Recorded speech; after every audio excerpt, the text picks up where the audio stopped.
Welcome everybody to Nourishing Power Networking Lunch and Learn series. We're starting this new series based on feedback that we received from a lot of people in the network who wanted more opportunities for like technical assistance and to learn new skills. So we're starting off this series with the first session today on creating a business plan. And so we have two speakers today who are going to share tips on creating a business plan, some templates, and how having a strong business plan led them to be successful with creating their business or nonprofit. So my name is Linnea Webb. I'm the coordinator of the Nourishing Power Fellowship, and I also help coordinate Nourishing Power networking events. So first, I'm going to start off with some information about the Nourishing Power Network.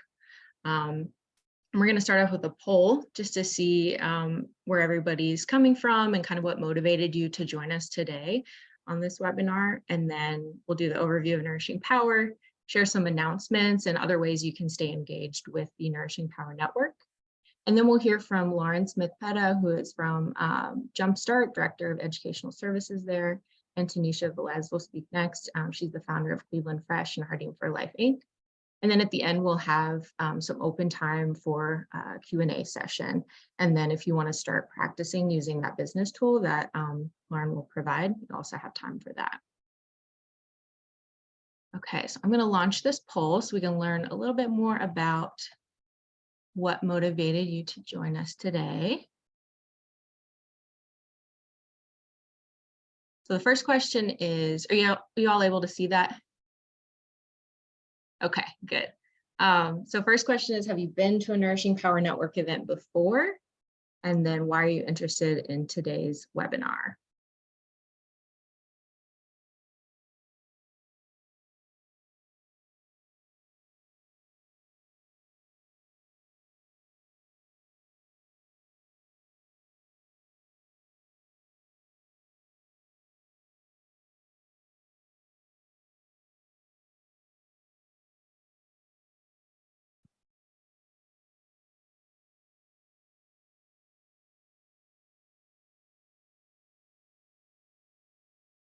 Okay, I'll go ahead and share the results here. So yes, it looks like everyone has attended a networking event before, and then one person's interested in or thinking about starting a business or nonprofit, and some other folks are just wanted to learn about local resources for entrepreneurs and nonprofit leaders. Okay.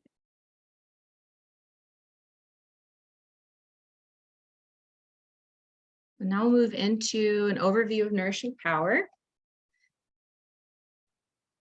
So the Nourishing Power Network is part of a community action-oriented research project, and our mission is to test ways to transform food systems by bridging community power with organizational power to spark and expand food justice initiatives led by the community.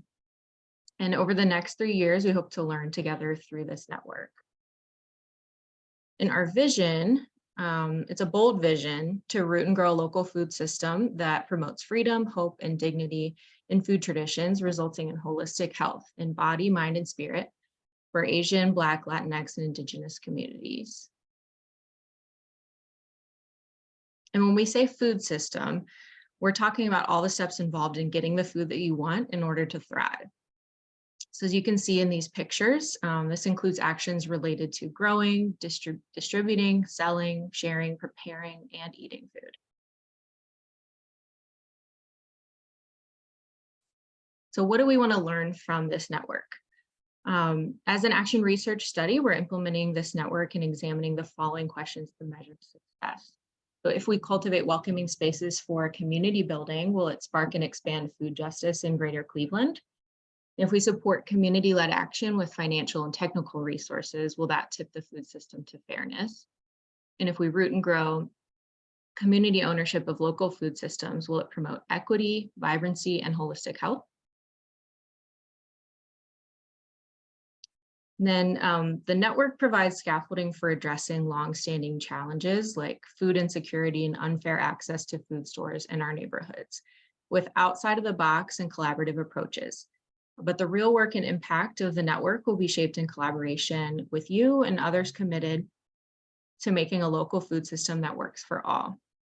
So there's 4 ways to engage with the network based on your interest, experiences, and capacity. So I'll review these different parts of the Nourishing Power Network in counterclockwise order. So we have first, the Nourishing Power Advisory Council, which provides leadership to the network overall.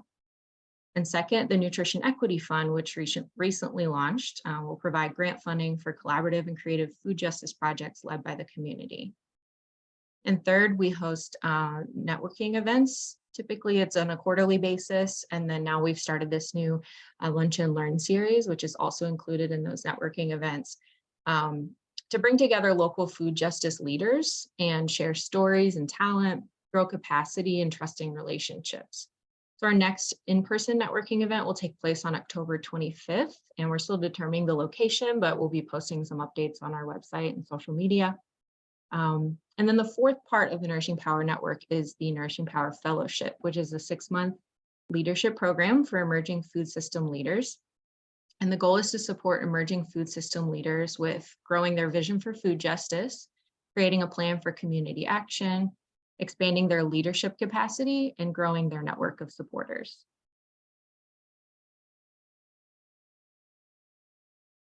And lastly, I want to highlight the co-leads of the Nourishing Power Network. So this is a partnership between the Swetland Center for Environmental Health at Case Western Reserve University School of Medicine, Neighborhood Connections, and the FAIR Project. Tom O'Brien from Neighborhood Connections and Morgan Taggart from the FAIR Project are co-leads of the study. And you can scan this barcode to learn more about the initiative. Once we're finished with these intro slides, I'll add some links in the chat with more information about all of this. We also want to thank these funders who are funding this project as well.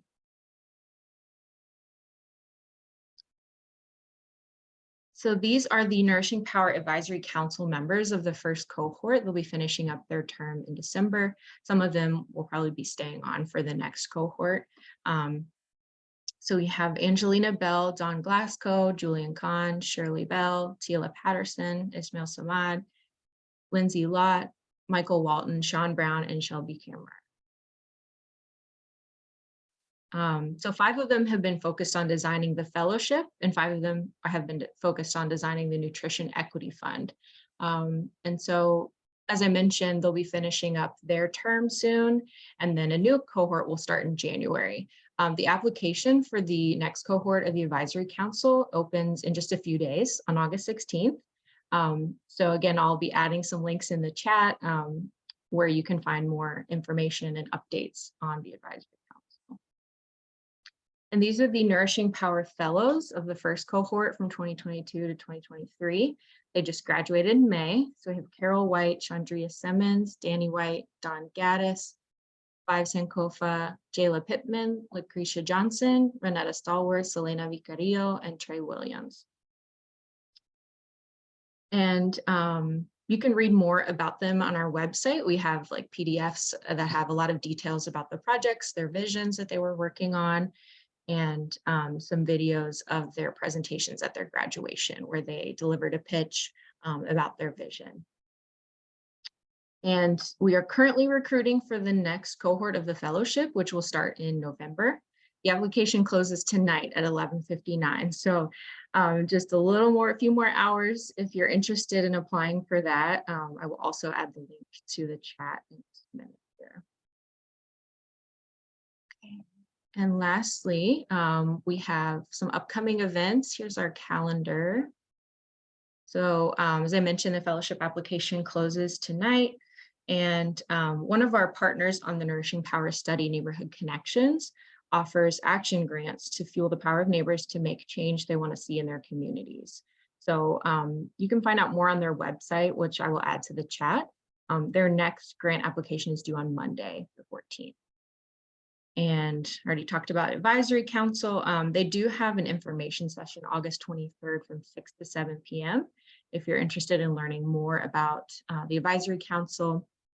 And it's a time to ask questions. So I'll share links to register for that as well. And then, as I mentioned earlier, the next in-person Nourishing Power Networking will be Wednesday, October 25th from 6 to 8 p.m. And we'll be announcing soon where that will be held, the location. And then our next event in the Nourishing Power Networking Lunch and Learn series will be on Friday, December 8th from 12 to 1:30 on Zoom again. And that one, the theme will be forming an LLC. So we'll be having 1 or 2 speakers sharing about that process and providing some tips for that. Okay. So now I want to introduce Lauren E. Smith-Petta, Director of Educational Services at Jumpstart, Inc. Lauren leads Jumpstart's strategy for delivering scalable educational offerings to the entrepreneurs, small businesses, and tech founders they serve. As Director of Educational Services, she leads Jumpstart's strategy for prior to joining Jumpstart, Lauren made a career in everything entrepreneurship. Over the course of the last 10 years, she's taught entrepreneurship courses to undergraduate and graduate level college students, educated over 1,000 entrepreneurs in her work at the Economic and Community Development Institute, ECDI, and coached hundreds of startup business owners in all aspects of small business. As a Jill of all trades, Lauren arrives at Jumpstart via her consulting business, in which she wrote business plans and articles, designed training coursework, conducted market research, and provided general strategic direction, coaching, and mentoring for entrepreneurs of all stripes. Lauren also teaches entrepreneurship as an adjunct at Baldwin Wallace University. Lauren holds a Bachelor's of Specialized Studies from Ohio University, where she pioneered her own degree in creating creative entrepreneurship, coupled with a minor in creative writing. She has since earned her MBA from Cleveland State University. She sits on the executive board of the Berea Animal Rescue.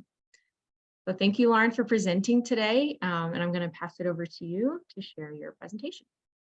Wonderful, thank you.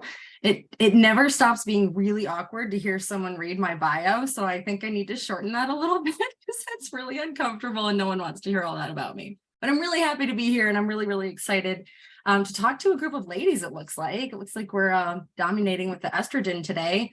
If you have access to the chat, I would love to know what kind of business you're running. For those of you who are here, if you have a second. Good.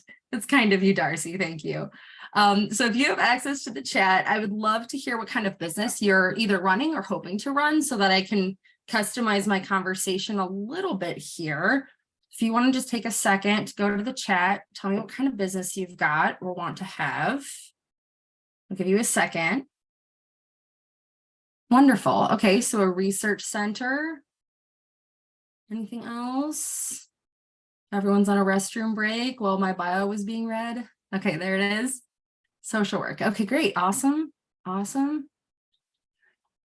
Wow, awesome. DEI consulting. Wonderful. Okay, good. So we're dealing with service businesses and very social enterprise geared and focused. And so I think that the reason a lot of you might need a business plan is for internal guidance and also for board information or for grant applications, it sounds like, from these kinds of businesses. So I'm going to share my screen. Can you see that okay? Okay, beautiful. All right. Okay. So I'm going to leave it to Lene to track the chat or anything that may happen there. And I will get here to my, let me get you out of here. Get here to my presentation. Okay, so as she said, I've been in business advising for over a decade. I teach students at Baldwin Wallace University. I've taught students at Cleveland State, and I've taught many, many, many, many entrepreneurs of all stripes. And a lot of the same questions come up time and time again. And this is a really important session because business plans are never fun. They're not particularly sexy, but they're important to talk about, important to research, important to write, important to share. And hopefully I can cover any questions or concerns you had about having to write a business plan for your businesses. So let's get into it. So like I said, lots and lots of questions come up for business plans. And so I kind of wanted to crystallize those answers to 5 key focus areas of business plans today, which are a business plan. Why do I need a business plan? Who should have a business plan? What's in a business plan? How do I go about writing the business plan process, and where do I access additional resources to help me through that process? Because it doesn't come naturally to most people. Writing a business plan is not something we learn in school. Usually it doesn't come naturally. And you're good at what you do. It doesn't mean that you're a business plan writing kind of person. So hopefully in 20 minutes or so, I can give you a snapshot of what's important to know, whether you need one, whether you don't, and how to go about that process. So let's start with why. Why write a business plan? I hope that you're here because you know why you would need a business plan. I think that if you see business plan and you show up to a class, you understand the importance of it. But really what it comes down to is, if you use a planner, if you use Google Calendar or Microsoft Outlook Calendar, or you've ever used your GPS, or you pay your bills on time, or you make to-do lists, or make grocery lists, or book your own travel, or take your kids to their extracurricular activities, you have to already understand the importance of planning, because all of that either is planning or requires planning. And as you can see here, even Kevin McAllister in Home Alone had this beautiful blueprint plan of how to attack the bad guys who were breaking into his house. They only showed it briefly in the movie, but I looked it up, and even an 8-year-old knows how important it is to plan. If you need more convincing, here's some cliches that I've used and I've heard colleagues use, and that you've probably heard about why a business plan. Failing to plan is planning to fail. If you think it, ink it. A goal without a plan is just a wish. Plan your work and work your plan. It takes as much energy to wish as it does to plan. And a good plan today is better than a perfect plan tomorrow. So pick your cliche, whichever one of these motivates you and gets your engine running and helps you appreciate why you would write a business plan. You can select any of these, but really what it comes down to, why write a business plan? It's common sense. Documentation is a formalization of an idea, and getting it down on paper makes it real for you and makes it real for external stakeholders like potential board members or bankers or advisors to you, lawyers, grant committees. The list just goes on and on. So it's taking this abstract, intangible thing of your business concept and making it practical and tangible. So hopefully I don't need to spend any more time on why you need to write a business plan. So let's get into a little more practicality of who needs to write a business plan. Do you need to write a business plan? So let's look at a few different categories of business types and business owner types and determine whether or not they need a business plan. So you just have an idea or you're a startup. In the chat, tell me if you think that you need a business plan.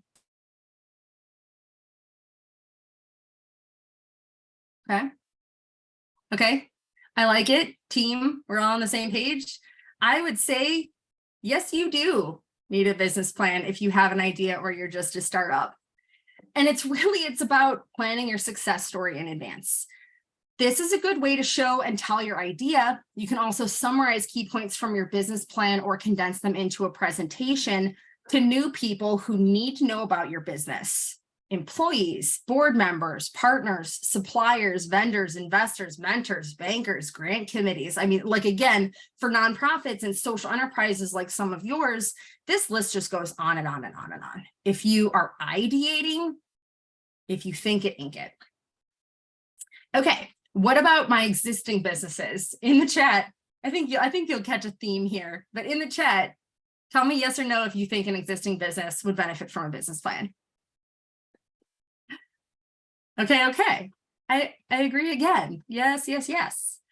So fun fact, our skin cells regenerate every 2 to 3 weeks. So technically we are not the same people we were a month ago. Your business is exactly the same way. It is a living, breathing, evolving, constantly changing organism, and having an agile plan for attack, pivot, and re-attack is just as important as having that initial battle plan, especially for those of you who will experience a period of growth. You may find yourself needing a business plan to compete for a competition, enter for a grant, or apply for a loan so that you can bridge the gap between where you are and where you want to be with your business plan. Finally, if you need money to start or grow your business, let's see it in the chat. Do you need a business plan? You're all just humoring me now. Yes, yes, you do. No matter how good of a salesperson you are, no person or business is going to fork over cash based on your word alone or good faith. Of course they're not. What kind of business would they be? What kind of business would yours be? They need to see proof of your strategy or proof of past successes. Whether you're seeking a bank loan, a grant, or crowdfunding, you need to reveal your cards in pretty much any circumstance where you're asking for support and buy-in from someone external. Okay, so that's the why, that's the who. Let's go into some of the nitty-gritty and the what. What's the business plan? What's in it? It is your strategy. It is your research. It is your marketing plan. It is your financials. It is the people who fuel the business forward. It's all the goodies that tell a reader, any reader, what they need to know about your business. So if you Google business plan or business plan template, I'm warning you right now, you will get thousands of pages of Google results. And that can be an intimidating process. Like, business plans aren't intimidating enough already. That is not super helpful. So in my experience, I've boiled it down to like 8 or 9 sections that are pretty much guaranteed necessary pieces of the business plan, whether you're a for-profit, whether you're a nonprofit, whether you're just starting, whether you're already in business, whether you're looking to grow. These are like the fundamentals of a business plan in my experience. So it's, and we'll go into these a little more in a moment, it's the executive summary, the company description, the market analysis, organization and management, products and services, marketing and sales, funding request, if that's why you're writing the business plan, and last but certainly not least, the financial projections. I'll talk a little bit about the appendix once I get through these key pieces. So let's start with the executive summary. I like to tell my clients, think of the executive summary as one of these 3 things, whatever clicks with you. It's the preview to the movie that gives you the highlights and gets your butt to the movie theater. It's the back cover of the book that gives you the highlights and gets you to want to actually crack that book open. It is the highlight reel of the business. So in some cases, competitions or bank lenders or grant review committees will just ask for this. But in order to write this, you have to write the rest. You can't make the preview for the movie without doing the movie first. You can't make the back cover of the book without writing the book first. So while the executive summary comes first, it should be done last because it's the highlight reel. You're taking the golden nuggets out of the rest of the business plan, whether it's 15 pages or 50 pages, and crystallizing all of that gold into the executive summary. So some things that the executive summary should include would be a brief business overview. The number of times I've read a business plan and they just dive right into so the reason we sell blah, blah, blah, blah, blah, well, give me some foundation. It's like walking up to someone at a networking event and shaking their hand and telling them what you do before you give them your name. The executive summary is the foundational introduction to the business and everything I need to know in case I don't have time to read the rest. It's the elevator pitch. So it should include a brief business overview, maybe a paragraph. It should include your mission statement to sort of show the essence of the business and what drives you and the company every day. That's why the mission statement is important in general. A quick product or service overview, a quick overview of the team, you, your employees, your location. And if you're asking for financing, be sure to give a brief financial snapshot and funding request right up front in the executive summary. The next important piece of the business plan is the company description. So it's just an introduction to us and when we started and why we started and why our business matters and why it's important. So a couple things you can be sure to address in the company description. What problem does your business solve or need does your business meet? And for whom? So basically, we solve these kinds of problems for this kind of customer. Another thing I feel like is really, really important for business owners to establish in their mind and on paper about their business is their UBD. What is it about you that is unique, better, or different from everybody else running a social service agency or running a DE&I consulting firm or running an agribusiness? Why are you unique, better, different? Why does what you do matter? Why do you stand out among the competition? And what are the keys to success that are the sweet spot that will help you succeed? And then related to keys to success, what are some company strengths? What are your unique value propositions or your unique better or difference or your competitive advantages or your value proposition? Like all this jargon means the same thing. Why does your business matter? Why should everybody else care? Analysis. So when we hear market research and market analysis, again, that can mean so many different things. What it really comes down to is researching, knowing, and documenting three things. Okay, it comes down to three things, which is your industry, knowing the playground you're playing in. What are the industry trends? What's going on in the industry? What's meaningful? Is it on the rise? Is it on a decline? This is important stuff.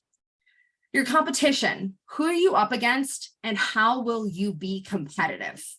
And finally, you really need to, and I'm sure Tanisha will talk to this later as an entrepreneur with all of these experiences. I'm speaking from the perspective as a coach and an educator who teaches this. You need to know who your customer is. And if you don't, you're in trouble.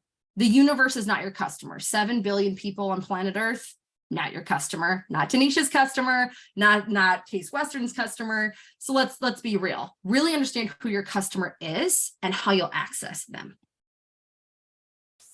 The next piece is organization and management. So give a little bit of a leadership overview.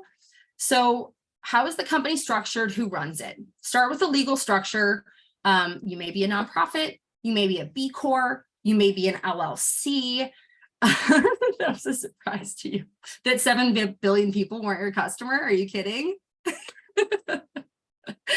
So you just want to talk a little bit about like the human factor. Who is leading this crazy train, right? Who's driving this crazy train? Describe yourself and your background. What brought you to this business?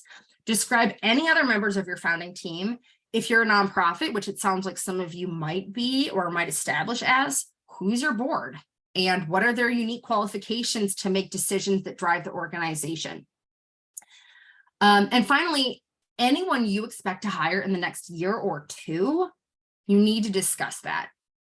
Some companies, they need to open the doors with a team. Other companies can run as a one-woman show or a one-man show or a one-person show for years before they need to hire someone. If you're a business that will need to hire in the next year or two, discuss your personnel plan, discuss your hiring strategy, and even consider putting job descriptions in the appendix of your business plan, which I'll talk about in a moment. Okay, products and services. What do you sell? What do you offer? I tend to like to see a product or service menu that's bullet pointed. It just makes it clean and straightforward, and it shows the variations. So it's like if I sell teas, I'm just going to list my different flavors of teas, and I'm going to list some of their characteristics and my pricing structure. This tells us a lot about your business, and it's important to list those kinds of things. And it's also important to show the kinds of relationships your products and services depend on, like manufacturers, suppliers, vendors, and other partners. Okay, marketing and sales. Again, it sounds really overwhelming. It sounds really intimidating. So I've crystallized it into 3 simple points. How will you attract customers? That's your marketing, right? Simple. Give me some bullet points. Give me a paragraph on how you'll attract customers. What is your marketing plan? 2, how will you retain and keep customers? That's your customer service strategy. That's your customer relationship management strategy. How will you keep current customers happy, coming back, loyal, and sending their friends and family to you? And finally, sales. How does a sale unfold in your business? Does it happen after a free consultation? Does it happen over a retail countertop? Does it happen totally virtually? Does it happen with an online shopping cart? Does it happen on Instagram, like with some of my clients? What does the sale process unfolding look like? And what is the customer's experience in the process of buying from you and committing to a purchase? Okay, funding request. If you are asking for a grant, if you are asking for a loan, if you are asking for investment, you need to have a section where you explicitly discuss that. So first of all, you have to ask for how much you need. And second of all, you have to explain how you'll use it. I've had a lot of business plans in my career come across my desk and they're asking for $1 million and that's where they leave it. And it's sort of like, well, first of all, you don't need $1 million. Come on now, let's not be greedy. And second of all, you're not telling me how you'll use it. So some examples of how you'll use it might include working capital. So just like cash flow, so you can pay the bills as they come in. You may need to buy equipment. You may need to buy inventory. You may need to pay those employees who are there as soon as the doors open. You may need to pay for renovation or build out. You may need to pay and purchase and handle your marketing or your signage right up front. So even more important than how much money you need is how you will use it. And last but not least, and most petrifying to most of my clients, are the financial projections. So if you've been in business, it's not just going to be financial projections, it's going to be historical financials and projections. So we can see where you've been, where you are, and where you're headed. If you are a brand new business and you do not have historical financials, I recommend 3 years of forecasted financial projections that are looking down the path, 3 years worth. And what you'll need are 3 years worth of income statements, 3 years worth of balance sheets, and 3 years worth of cash flow statements. And what I also recommend is year one should be broken down month to month. So we see 12 months of income statements. And then years 2 and 3 can be annual snapshots. And in a minute, if you're sort of wondering, where do I even begin? I'll be telling you some resources where you can begin to pull some of this information together. At the very bottom of the table of contents, I have an appendix. The appendix is just sort of the catch-all basket. It's the miscellaneous, it's the everything else. It's in case you were wondering. So if you have a blueprint of your building, pop it in the appendix. If you have job descriptions or your own resume or marketing materials or pictures of the products and they don't belong in the meat and potatoes of the plan, pop them in the appendix. If the reader wants to learn more about those things, they can find them all in that catch-all basket, but they're not taking up that valuable real estate of the main bulk of the business plan. Okay, so starting to near the end here, how do you begin? And that can sometimes be the hardest and most intimidating part of A, starting a business, and B, writing a business plan. So I'm going to breeze through some of these different options with varying time commitments. So today you'll receive a free copy of the starter business plan, which reflects the table of contents I just showed you. Starting there, I have questions that you answer. It's a good little like 10-page outline so you can start to get the wheels turning and know what questions you have not answered yet. The next thing you can do is make friends with SBA.gov, which is just a tremendous resource.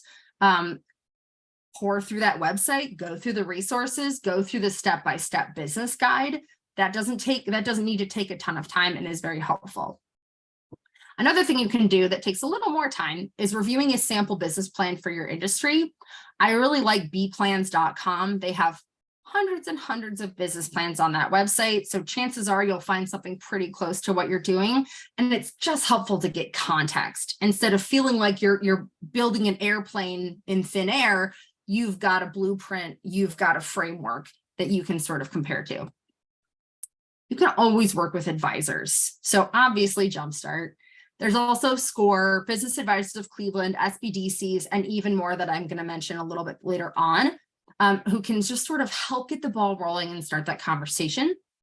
And finally, the most significant investment, but the most significant dividends and return on your time would be writing a business plan online. The tool that I really like is liveplan.com. It's about $20 a month.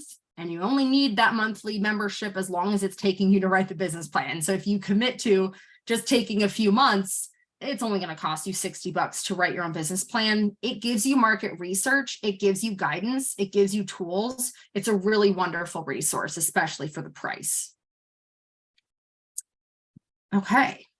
The last thing I'm going to talk about is where to turn for help with your business plan. So for market research, spoiler alert, Jumpstart can help you with that. But a couple other resources I like are sbdcnet.org.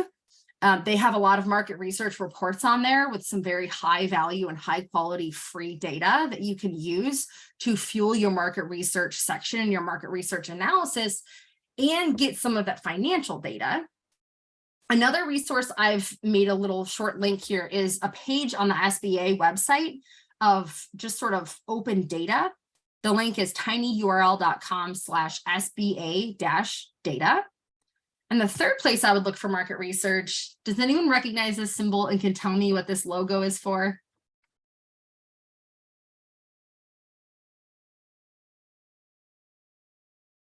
Is that a no? No one knows? This is the logo for OpenAI, which is the parent company of ChatGPT.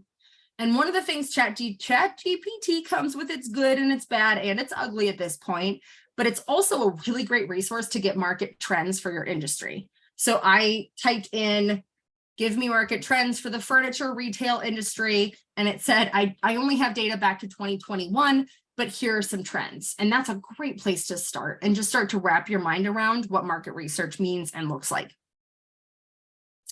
For financials, Jumpstart, but also B plans and looking at a sample B plan and looking at sample financials helps contextualize like crazy. Instead of, again, feeling like you're plucking numbers out of thin air, you've got a little bit of context for a similar business.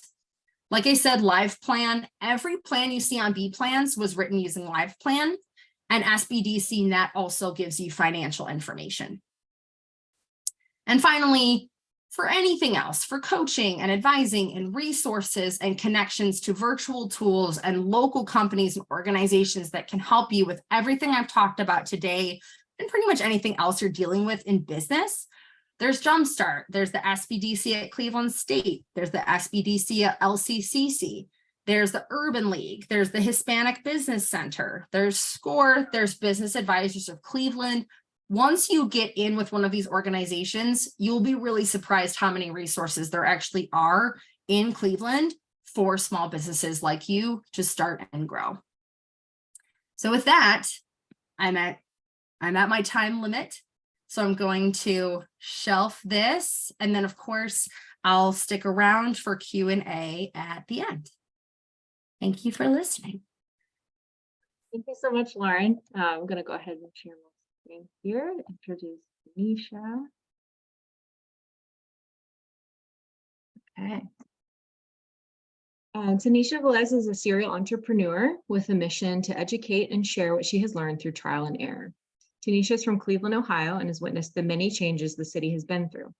A graduate from Lincoln West High School, Tanisha was determined to come back as an adult and create impact in the community where she was from. Still living in Cleveland, Tanisha is the founder of Cleveland Fresh, an urban agriculture operation that specializes in growing indoor microgreens, training the next generation, and inspiring others to just grow. She's also the founder and co-president of Harding for Life, Inc., a new nonprofit in the city of Cleveland that has launched the Cleveland Fresh Farmers Market in the Clark Fulton community that brings fresh produce to the community once a week and helps create a space for F8 small businesses to launch and sell their products. She has also, with much collaboration and community engagement, relaunched the Roberto Clemente Baseball League that, with hopes of just having 50 kids signed up, has 250 kids playing baseball in the community that didn't have a league. Tanisha is a mother to 3 growing young men, and on her off time, likes to troubleshoot with other like-minded people around business ideas and ways to collaborate in community efforts. She also works for a nonprofit organization called Hebrew Free Loan Association, a 117-year-old organization that helps rebuild communities through interest-free lending to individuals. Tanisha also worked at the FAIR Project and helped build the foundation of the Nourishing Power Network, especially the fellowship. Okay, so I'm going to turn it over to you, Tanisha, to share your presentation. Thank you, Lauren. Now I know what you mean by that. Hi, everybody. Thank you for being here and allowing me to be here. I appreciate that. So I'm gonna share my screen. This part always gets me.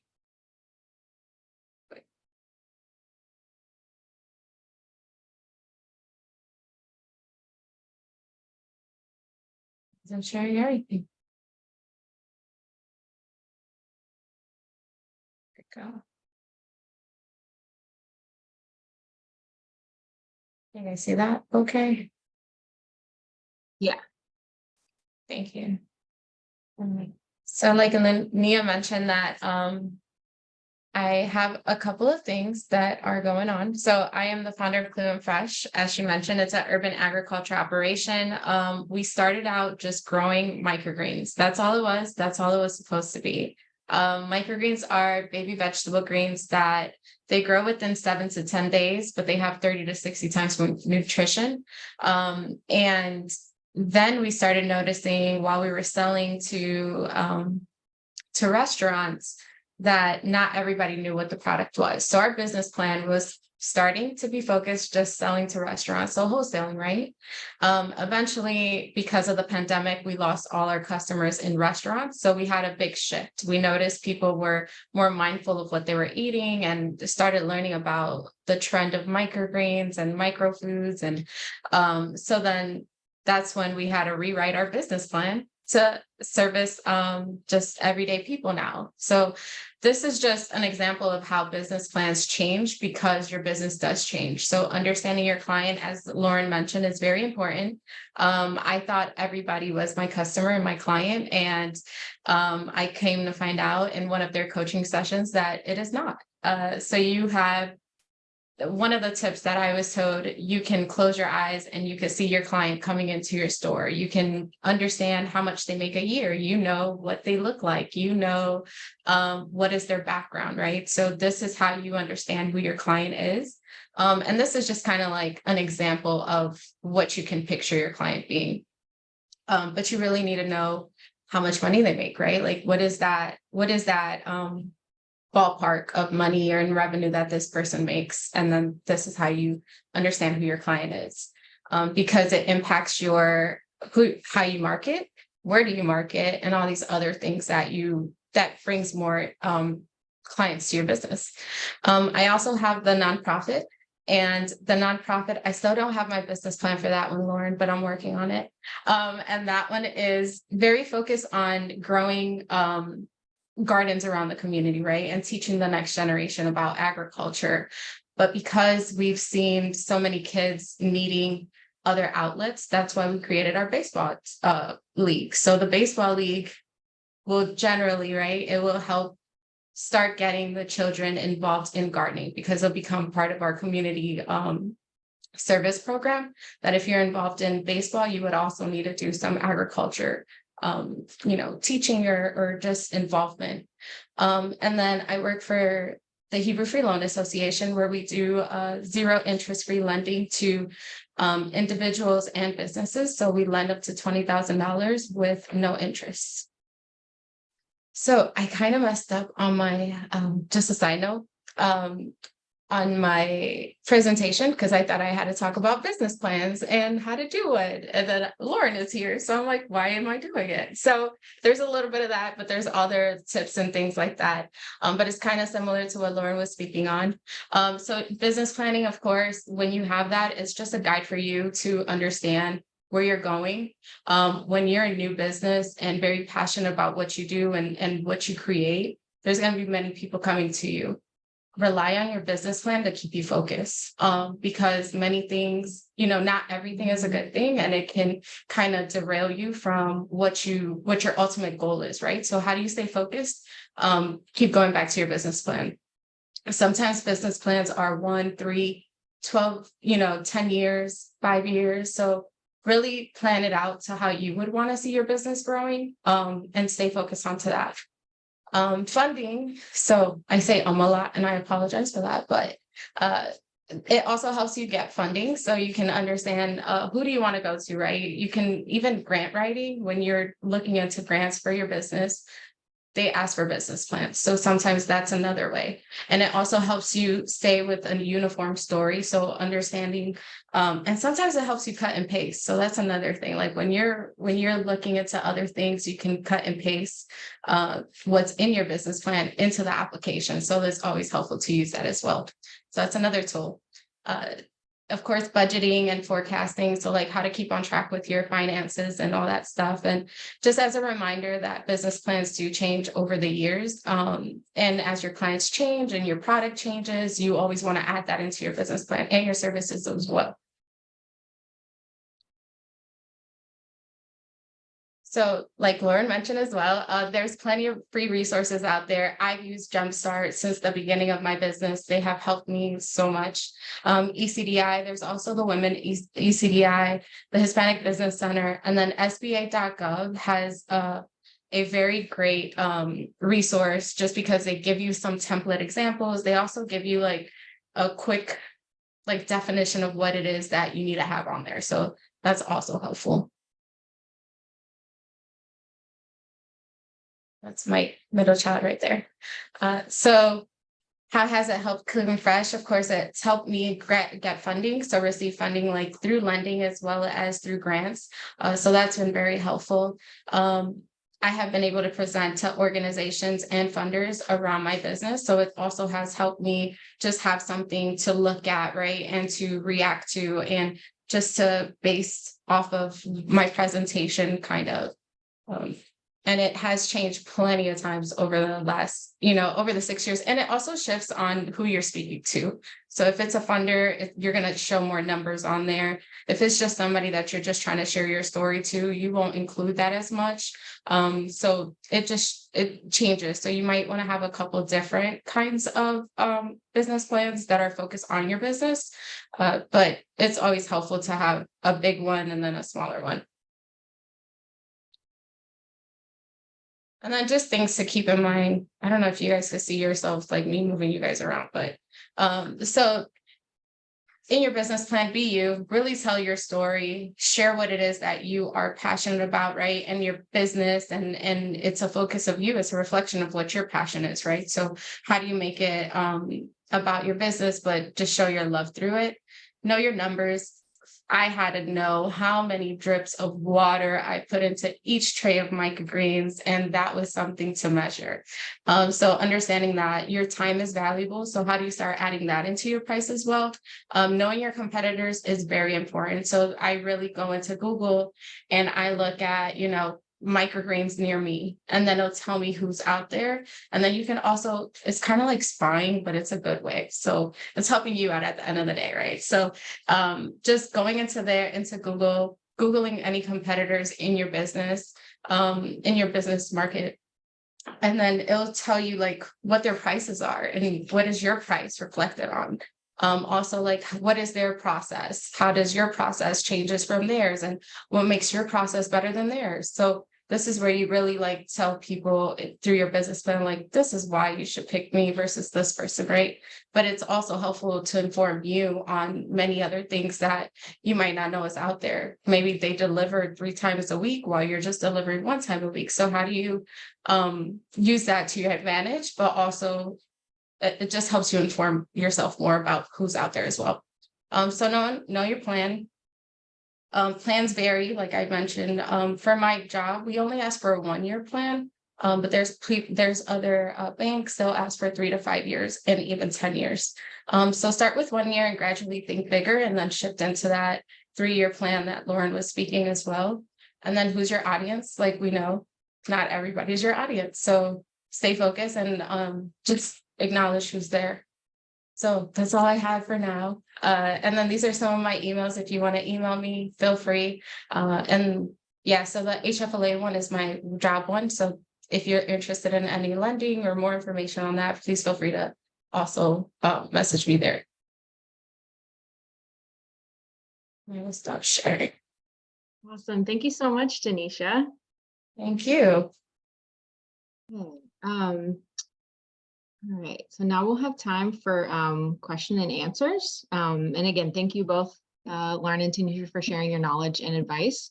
And after the webinar is over today, I'll be sending an email out to everyone who registered and or attended today, just so you all have the slides, and then you can also use the template as well. Everyone will get a copy of that via email. So look out for that in your inbox later today. And so I'll keep an eye on the chat for questions if you want to just type it in there, or you can come off mute. And we'll start with Darcy. It looks like you have a question. Yeah, fabulous presentations. I really appreciate both of your perspectives. And I was wondering, like, how much of a living document is this for you? Like, is this something that you're kind of updating, every month? Or are you sort of like setting off time at a certain period? Like, how do you continue to maintain your business plan?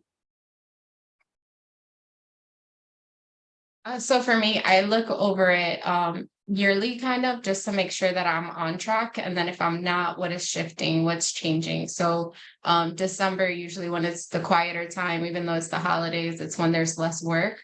That's when I'll reflect, and then I'll write down what was my win. So what did get to do that's in my business plan, but also what I didn't get to do.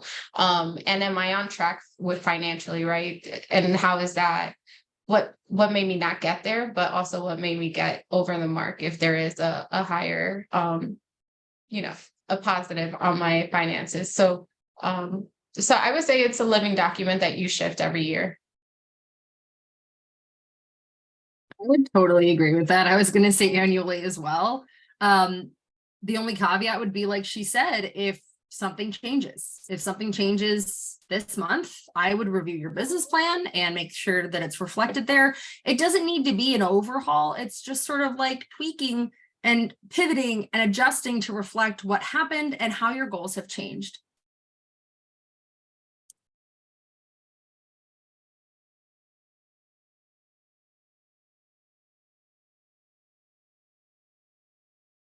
Can I actually ask a question of Tanisha? Sure. It's not to put you on the spot. I just really like to know people's background and story, and microgreens is just super specific, especially in Cleveland. And I was just kind of wondering, like, how you arrived at that. So I was working at the post office at the time, and I was kind of at that part where I'm like, all right, there's got to be more to life, right? So that's when Hurricane Maria happened in Puerto Rico. And, people are asking me, like, how are they going to bounce back from agriculture? Because that's what we do over there, right? And in order to feed ourselves. And I was like, you know what? That's a real good question. So I started Googling and then looking for past crops, and microgreens popped up. And then I went into this whole rabbit hole of how they grow so fast and they have all these nutrients and they could help, with so much. And that's how I started the microgreen stuff. And then I'm like, but there's 1 out of 4 kids that starve in Cleveland. So how do I don't focus in Puerto Rico right now because I'm not there, but how do I focus in Cleveland? And that's how I started teaching kids in school and just getting more involved in agriculture here. Thank you for asking that. That's an amazing story. That's so freaking cool. I love it. Thank you. Appreciate it. Thank you.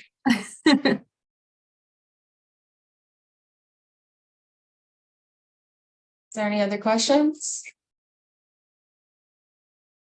Comments, concerns? We covered everything, right? I did have one question, and I'm actually going to be hopping off here, but when you've presented business plans and both of you have lots of experience directly in supporting others, where do you think are the places where the receiver of it is kind of hones in and maybe this is if this is strong, the whole thing is strong. If this isn't strong, the whole thing isn't strong, I'm not sure. For me, I think it just depends who you're talking to, right? When it's a banker, I think what they skip over is everything, and then they just go straight to the finances and they look at your numbers. Yeah, I'm sorry. So yeah, they look at the finances. When it's I don't know, another example, but I know that's something that a lot of people look at. And then also the story of your business, and knowing your customer. Is there a big market in there, or is that a small market? From me, I think those are just some experiences that I have. I would totally agree with that again. I always think of to make a cake analogy and make everyone really hungry, I always think of the business plan, like the financials are the cake, everything else is kind of frosting. And I mean, it's everyone's least favorite part to write, but unfortunately the financials that's the proof in the pudding. That's putting quantifiable data around this beautiful story that you're telling. And so they complement each other, but at the end of the day, the financials are the proof in the pudding and the end goal. Yes, he is. I agree about Phelan. He's great with financials.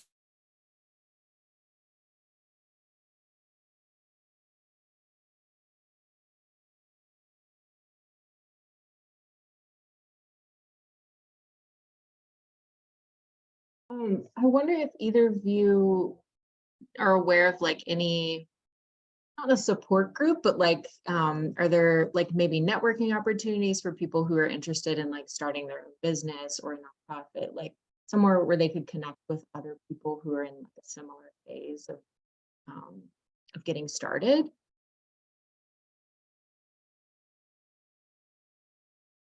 You're asking about like a networking group to help write business plans?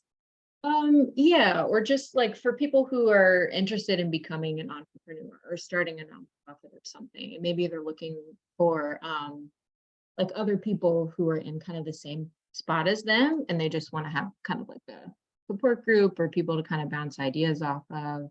Yeah, Like, I mean, Facebook is always a good one for like group events and like groups, period. There's the Cleveland entrepreneur page too. I know Jumpstart hosts plenty of networking events. So that's always great because you know that Jumpstart is focused on entrepreneurship.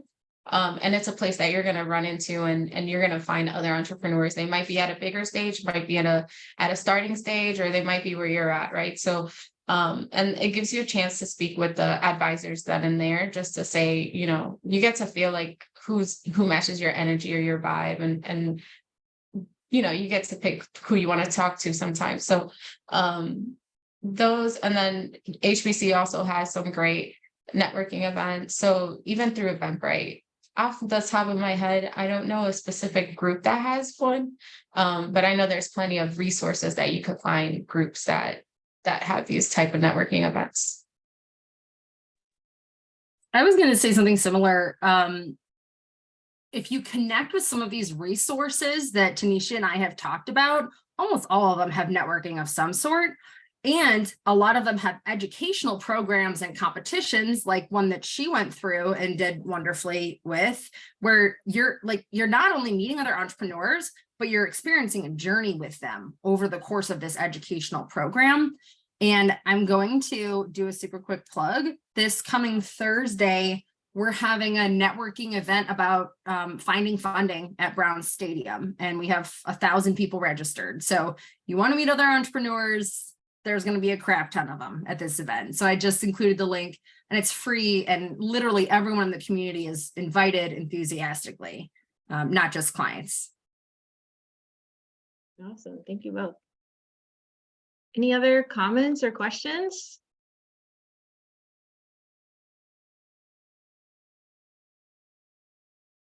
Okay.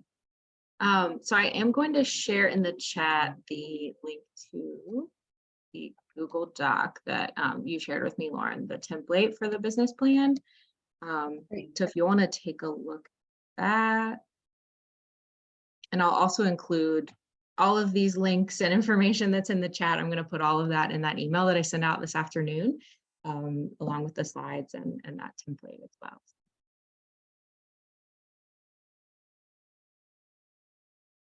Okay. Well, if there's no other questions, we can go ahead and end early. Thank you both so much for presenting today. It was really helpful to hear all of your tips on how to create a business plan. And I know it's going to be really helpful for everybody in our network, who's a lot of people are looking to start something new in the community. So we're also going to share this recording with the wider network in our next newsletter, along with the slides and the template too, just so in case people weren't able to attend, they'll still be able to benefit from this information. So, right. Thank you. All right. Great, Thank thanks you for being here. both. Yeah. Have a great day, everybody. Hey. Take care. Thanks, everyone. Take care. Same. Bye. Bye.